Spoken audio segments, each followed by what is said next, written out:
another Sunnahfollowers exclusive, Not One of Us, written by Sheikh Muhammad S. Adli, broken down and brought to you by host lailanasheeba. Join us every Thursday night at 9 p.m. Eastern, 8 p.m. Central, right here on Sunnahfollowers.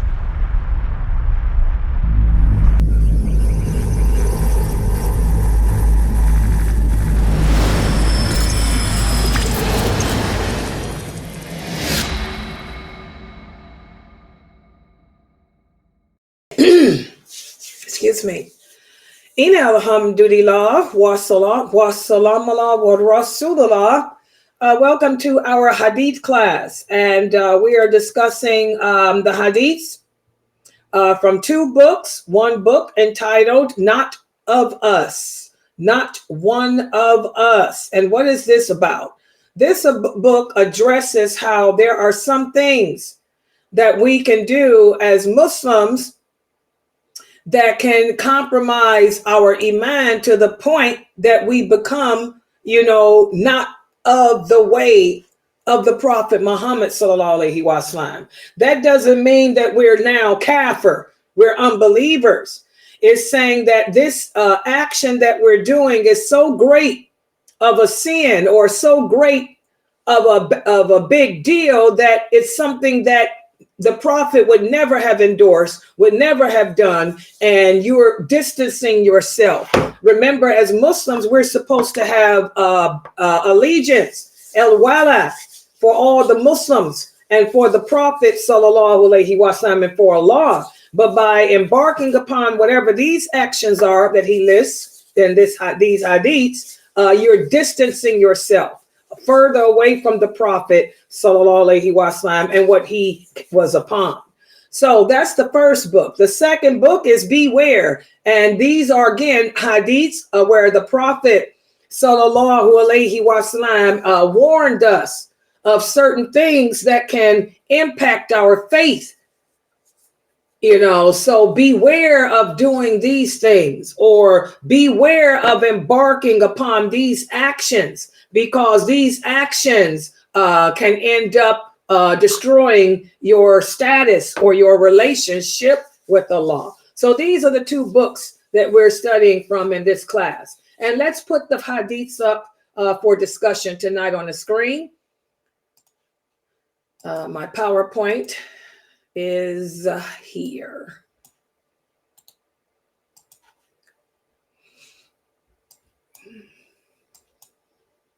Okay. And by the way, these are the two books that we're studying from Not One of Us, and then this is the second one, Beware. So today we're going to speak about how whoever doesn't respect the people of knowledge is not one of us. We have to be careful how we deal with the people of knowledge. And then the second hadith, which is from the book Beware, speaks about how the Prophet sallallahu alaihi wasallam warned us Muslims to beware of turning our homes into graveyards. So let's get started. And we'll start with the first one from the book Not One of Us. Ubadah ibn Asamit, he tells us that the Prophet sallallahu alaihi wasallam said, he is not one of us. Whoever doesn't respect our elderly, and whoever doesn't show mercy to our young, and whoever doesn't know the rights of our scholars and respect our scholars is not one of us. Now, when we're talking about scholars, we're talking about the people of knowledge. I've explained to you guys how scholar is just a term of endearment. It's a term that we give to those people in our circle of gatherings who we believe has more knowledge or more understanding than we have of this religion. Okay?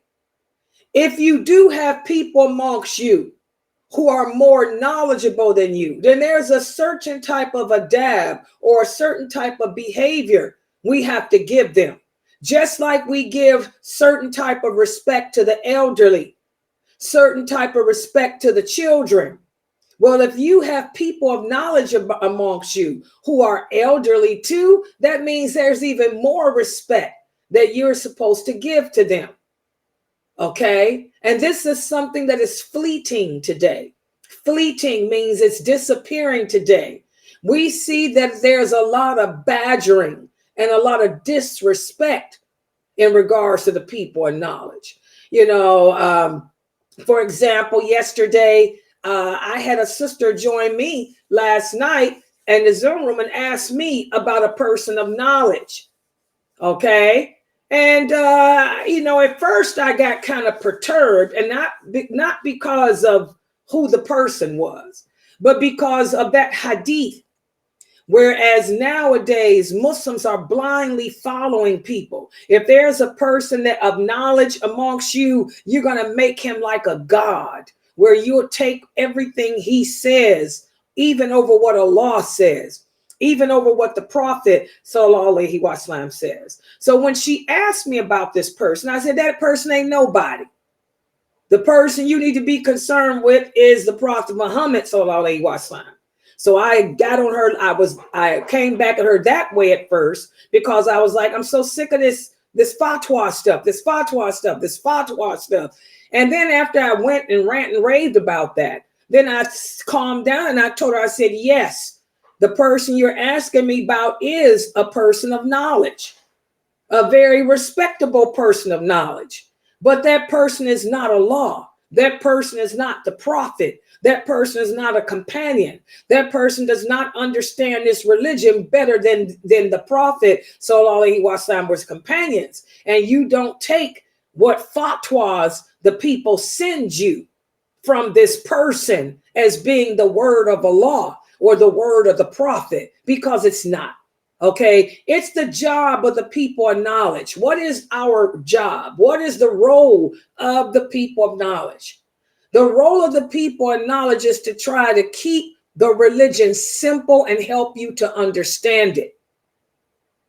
The role of the people of knowledge is to break down this religion as brought to us by the Prophet Muhammad sallallahu alaihi wasallam, with the understanding that his companions had, and try to help you to digest it, to comprehend it, and to live it. That's the job of the people of knowledge. Okay, but the people of knowledge cannot rewrite this religion. They cannot create new laws and new rules. And this is what I had to explain to that person, because as you all know, just like that person knew, everybody knows that we're in the days of fatwa, where people don't even know the sunnah. They're taking these scholars that they think are knowledgeable and making their words the law. And you got these scholars issuing fatwas saying that adoption is lawful, for example, when we know adoption is not lawful and no one can change Allah's laws. You have these so-called scholars sending fatwas saying that interest is allowed. Interest is haram and is never allowed. Okay. So this is why I had to catch myself, because, you know, as a dawah who's constantly trying to preserve the sunnah and keep it real, you know, we have to bring the people back from that fatwa mentality to the sunnah. But after I did it, I let her know, yes, that person is a person of knowledge, but that person is not Allah. If that person issues a fatwa, if that person doesn't back up what he says with clear evidence from the Quran or clear evidence from the authentic hadith, then you disregard it. That doesn't mean that we speak badly of him. That doesn't mean that we disrespect him. It just means that we say, I don't agree with this because this contradicts what Allah said, what the Prophet said. And we keep it moving, because for the true scholars and the true people of knowledge, any mistakes that they make, remember, Allah gives them a double reward because of their intentions to come to the right answer, the right decision. But in order for that forgiveness to apply, the person has to be qualified to hold that position that he holds. And what's the qualification? That person has to have true knowledge and understanding of that Quran. true knowledge and understanding of the hadiths. And he has to base his answers on those two sources alone, not his opinion, not his desire, not his likes. And that's a hard thing to do. Okay? So this hadith is teaching us to respect the people of knowledge. You know, give them their proper respect. But at the same time, understand that they're just human. Understand that they're not the Prophet Muhammad, sallallahu alaihi wasallam. They are not the companions. Understand that they make mistakes just like you and I do. Understand that they do not know this religion better than any of those companions did. And if you can handle that, then we're good. Does everybody understand that? So this is a wonderful hadith that we need to understand. As Muslims, we don't go around bad-mouthing the people of knowledge, speaking badly of them, calling them names, tearing them down. We have to have respect for them.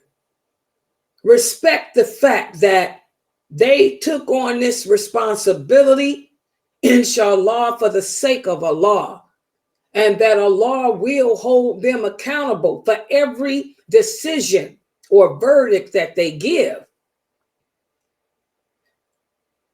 And when we listen to their verdicts, listen to their decisions, listen to their sayings, we have to be sure to hear Allah said, the Prophet said, or it was the understanding of not Imam this, not Mufti this, but it was the understanding of the companion Ibn Abbas, Ibn Masud, Aisha, radiallahu anha, or whatever. You guys understand? But we never badmouth them. And that's what I had to check myself with yesterday. I wasn't really bad-mouthing the person. I was just the person she asked me about. In fact, I let her know, very respectable. And so, in fact, I met him in person, very respectable. Okay, but I don't want you to fall into that game that so many Muslims are falling into, you know, where you're sitting around putting the men and women and their sayings over what Allah said or the Prophet. So it's a wonderful hadith for us to ponder the meaning of. Okay, so what lessons do we learn? This lesson teaches us that it's part of our faith to honor those amongst us who are more knowledgeable. So the people amongst us who know more than we do, and I want y'all to understand there's always somebody who knows more than you. You don't know it all. You have to be respectable to them. The simple fact that that person lived longer than you, if they older than you, the simple fact that that person lived longer than you should also tell you, you know, that he or she may have you more knowledge of life over you. So still lower your wing. Allah says, lower your wing to the believers. Lower your wing to the people of knowledge. Lower your wing to the elderly. So it's part of our iman, our faith, our belief system to honor those who are more knowledgeable than ourselves. There's a certain type of respect we have to have. For example, when Sheikh Morsi come here, y'all see Layla don't drunk Trump with him. Oh no, there's a certain type of respect that I have to give to him. Even Dr. Jamali, a certain type of respect I give to Dr. Jamali because he's a person of knowledge. You know, certain type of respect that we have to give to the people of knowledge. We have to tone it down with them, simply because of their position. They're in a different position than us. Or they can be on the same level as you. All of you could be scholars. You can be all scholars sitting there in a group together. You still have to respect each other because we all are held accountable for what we say, what we do, what we teach, what we uphold. Okay?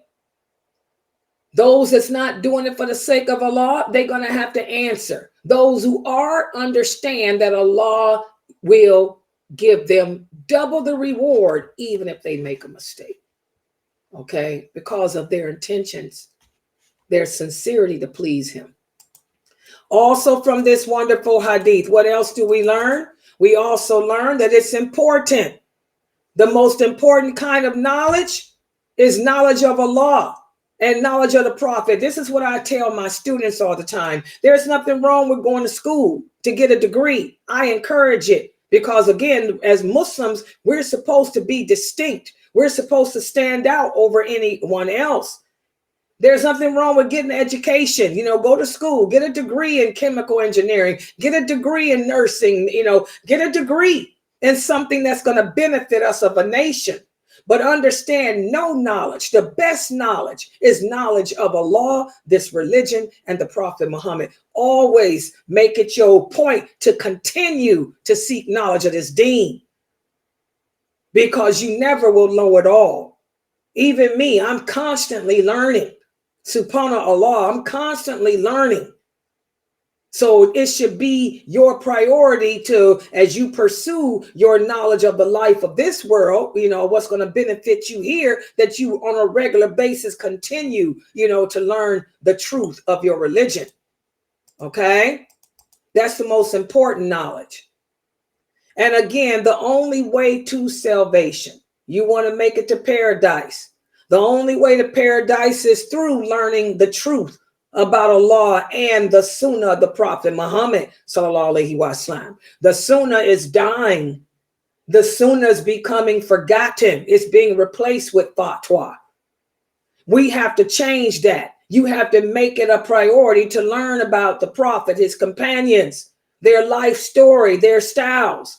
Learn the history, in other words, the history of that Quran, the history of this religion.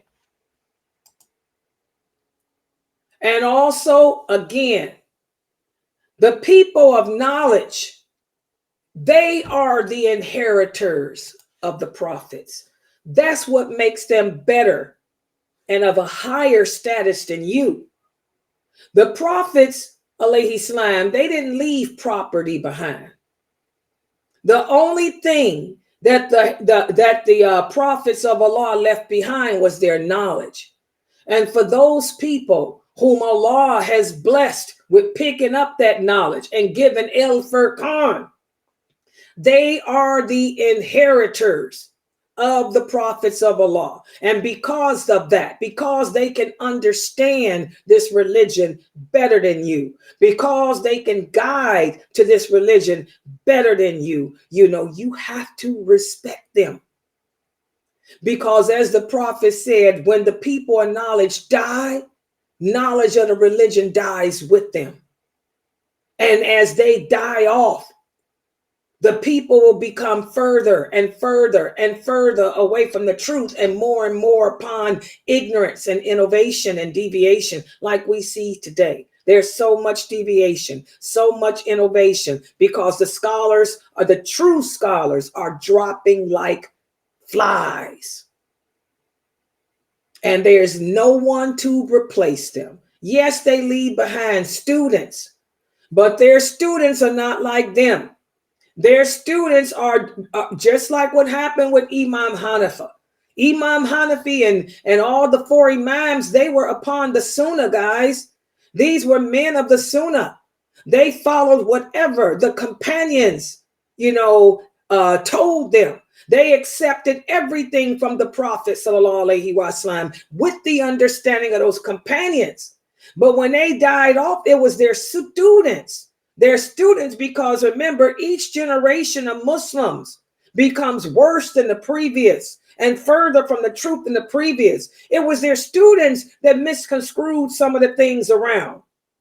For example, got women thinking that they can show their arms, that a woman doesn't have to wear sleeves. That's not what Imam Hanafi was upon, but his students misinterpreted.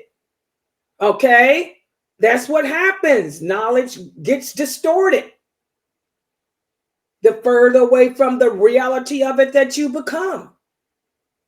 Okay? So again, the scholars are the inheritors of the prophet. And when they die, that true knowledge dies with them.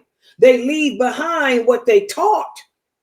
But some of their students can misunderstand and misconstrue and twist it around and distort what they taught. So this is why Allah tells us to respect the people of knowledge. Respect them. Because when they're gone, you're going to miss them. When they're gone, there's no one to replace them. They may leave behind students, but those students are not them. They're not them. They're not them. Okay. Also, what else we learn? Well, those are the main things that we learn from this wonderful hadith. So again, guys, just learn to respect the people of knowledge. You don't like somebody, keep your mouth shut. The Prophet sallallahu alaihi wasallam said, if you cannot say good, then just remain silent. So now let's take a look at the next hadith. This is from the book Beware, and that's how the book looks. Okay, and tonight we're going to speak about how the Prophet sallallahu alaihi wasallam warned us to not turn our houses into graveyards. Abu Huraira radiallahu anhu said that the Prophet sallallahu alaihi wasallam said, do not make your house into a graveyard, because shaitan runs away from a house in which Surah Baqarah is recited. Remember, guys, the jinn. I get so many emails, so many questions, because most of my students are from Africa. And a lot of my African students, they come from families in which they still have a lot of that witchcraft and stuff where, you know, they fear the jinn, and some of them worship the jinn, and the jinn are weak. They're weaker than us mentally. Mention one word. There is one word that if any jinn is around you, hears it, it will cause them to run away. That word is Allah. They disappear. That's how weak they are. That's how weak they are. We got Muslims giving too much power to the jinn, too much power to shaitan. Remember, I told you guys, and I did my Q&A this past Friday, on the day of judgment, shaitan will have his grandstand before he is pushed into that fire. He will turn around and face all who followed him. And he will say, don't blame me. I had no power over you. I didn't make you do nothing. All I did was whisper. You chose to listen to me. You chose to follow me. You chose to act a fool for me. And then he'll enter that fire. So the shaitan and the jinn have no power over you. Okay. They can't make you do anything. Okay. And they're so weak. Just say Allah. And if there ain't anyone around, they're gone now. They'll come back. So you say Allah, they run away again. So if you play Surah Baqarah in your house, that surah is so frightening for them that they'll not only leave your house, but Iblis himself will not come near your house for 3 days. As long as you don't have no dogs in it, as long as you don't have no marijuana going on in there, no illegal sex, as long as your environment in your home does not include anything haram, even shaitan will not come near your house for 3 days. That's the power of Surah Baqarah. And that's why I tell my students when they come to me, oh, my mother says she's possessed by a jinn. Your mother has schizophrenia, most likely. Either your mama has a mental problem, most likely. Because if she really was possessed by a jinn, you put on Surah Baqarah, her behind, the jinn is going to leave. I know this is the truth because I worked expelling jinn for the past 36 years. And all I'd have to do is walk in my job, put on Bakra, and they all get to fly into their bedrooms, closing doors. Okay? So we have to stop blaming everything on Shaitan. Stop blaming everything on jinn and take the responsibility that we got a problem. Either we have mental sicknesses, and that's a high sense of schizophrenia in the Muslim community now because all that intermarrying. Either we're suffering with some type of mental illness or our iman, our belief in Allah is so weak that we're still caught up in our ancestral religions of paganry. Okay? So the Prophet ﷺ taught us to keep Shaitan away and to keep the jinn from coming into your home. Don't let your home be like a graveyard to attract them. Meaning, don't allow your home to be filled with everything except remembrance of Allah. So you want to watch that television. You want to make sure that TV is not blasting on a bunch of haram stuff. Okay? No music, because music attracts the shayateen, the devils. You want to make sure that there is no marijuana, no cigarettes, nothing haram in your home, because the things that are haram are bad and dirty, and that's what attracts the jinn. Instead, fill your home with remembrance of Allah. Have the Quran blasting instead of the TV. Put Sister Layla on the big screen TV. Let her loud mouth, because ain't no jinn gonna be around when they hear lailanasheeba's voice, and they know the type of job I had. Hello, 36 years. Hello, they'll leave then. Okay, fill your home with remembrance of Allah. Fill it with remembrance of Allah. This keeps away the shayateen. Put the Quran on. Let it play as you're cooking, as you're cleaning the house. The nice, soft recitation. Surah Bakra and Ali Imran. Those are the two most powerful surahs to play. Because on the day of judgment, the Prophet ﷺ said Al-Baqarah and Ali Imran will intercede for you on the day of judgment. Okay, so this is a wonderful hadith. Don't let your home become a graveyard. Make it a home of remembrance. Fill it with remembrance of Allah. Okay, that's what this hadith is basically saying. And pray at home. The Prophet ﷺ also told the men, do the voluntary prayer, the voluntary prayers at home. Your obligatory prayers should be prayed at the mosque, but the sunnahs and the voluntary prayers should be at home. You want to do the sunnah rakats of dua, pray the sunnah rakats at home, then go to the mosque and make dua. Okay? Pray the sunnah rakats, pray maghrib at the mosque, and then the sunnah rakats of maghrib at home. This is filling your house with remembrance of Allah, and have the wife and children pray with you. Okay, this is keeping away those evil jinns and things. Okay, and make sure the house is clean, because Shaitan and his allies, they like dirty environments.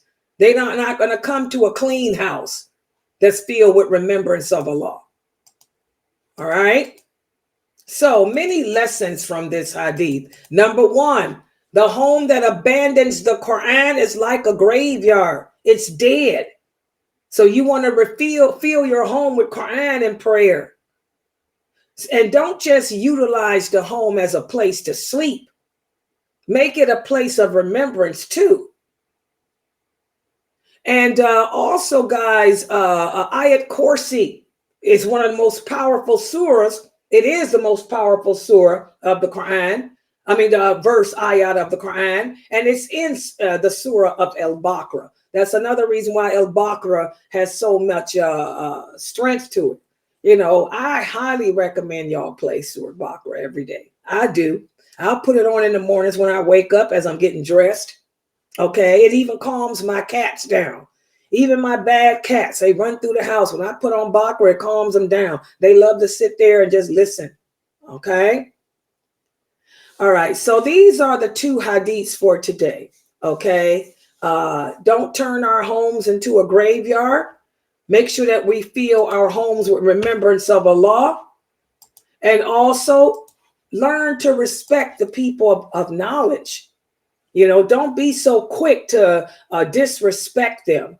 I saw an incident happen here at Sunnahfollowers that I'll never forget.